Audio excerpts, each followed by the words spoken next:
You know, I've always wanted to paint on trains since I was a little kid, since I grew up, knowing how to paint with a spray can. Say the word graffiti, and the first impression is often vandalism and crime. But here in Kenya, things are a little different.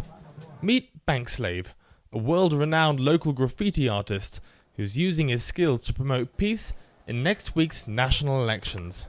We get to show what good graffiti is.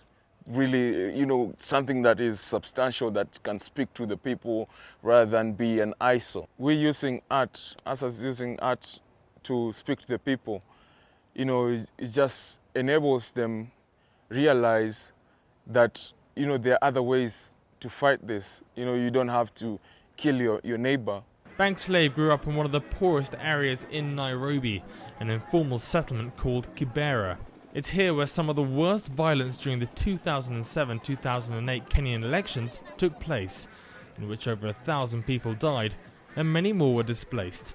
But it was also here that he met Joel Bergner, a renowned American graffiti artist and volunteer with the Kibera Walls for Peace project, a charity whose aim is to educate the young generation of Kenyans to express themselves creatively through art rather than violence. So Joel, just explain to me a little bit about this mural we see behind us. So all the murals, including this one, the kids came up with the images and the words. So this one says Amani ni kusameheana, which means peace is forgiveness and to forgive each other.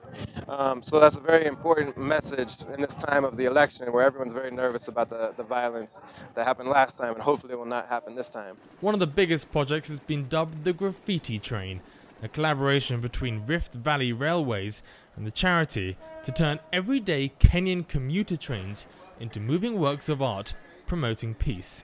The train is really important because it's not only in Canberra, but it also goes through other parts of Nairobi, and it's really something different. So when you catch people's attention, you have some nice artwork, and you do something original, then people pay more attention. And then our ultimate goal of bringing peace will also, they'll also be able to see that message and see also that the youth of Kibera and of Nairobi want that peace, which is just as important as the artwork itself. The graffiti train is certainly a first for the country, but the mood here in Kenya is tense.